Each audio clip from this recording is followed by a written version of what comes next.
After reading the book The Dot, I wanted to show you some cool things that you might be able to do to make your own dots. So everyday items like plastic containers, cups, bowls, they can all be used as a template to help you trace. So when you trace, you can just put it on your paper, use a pencil or any other drawing material, and you can trace around it. That'll give you circles. You might try doing some overlapping dots. Overlapping means you have dots on top of dots. Maybe you try putting a dot inside of a dot. I like to start in pencil, that way I can erase if I make mistakes. But if you make a mistake, you can turn it into something. I am betting that some of you have this kind of cardboard, so you could also trace dots onto cardboard. You can make your own template this way. So I could trace around these shapes. I could use this as a stencil. So if I hold this on the paper and I take a drawing material, I can color over the stencil, and this will make an outline of a dot. Kind of like how Vashti did a dot without making a dot. This is one way you can do that. So it leaves the space of a dot.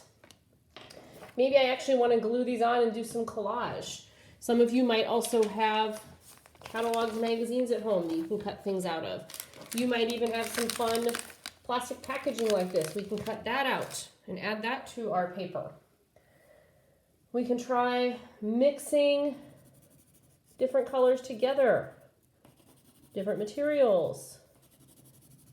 Maybe you try outlining some of your dots. Maybe you see what happens when you put marker over crayon. If you've got a marker that's starting to wear out, you can try dipping that in water. That will bring your marker back to life. You might also try adding water on top of your marker. That will make the colors kind of mix together like paint. It'll make your colors smear. If you look around the kitchen, make sure you ask permission first, but you might find some really cool materials to add to your dot art. So I can rip up aluminum foil. I can attach that. I can use any sort of adhesive like tape, glue stick, glue. Any of those things will help your collage things stick together.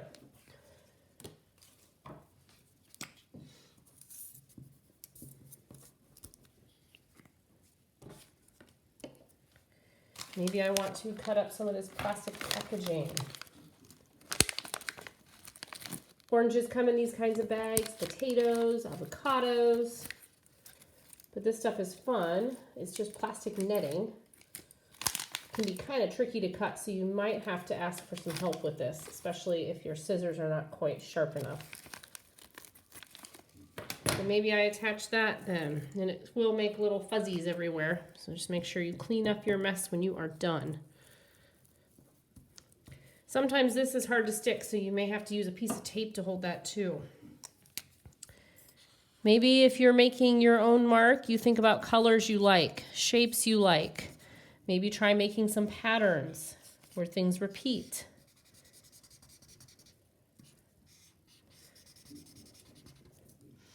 See, that did not quite stick, so I may have to reevaluate how I stick that down.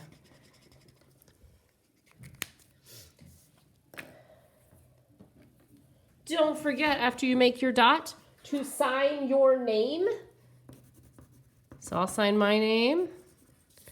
I even had my daughter make an example of her own dot too. So she signed her name and she did some different dot designs. So have fun with this. Try to look around your house, find some things that you might be able to use. Make sure you ask permission first if it's something that is not yours. Happy creating!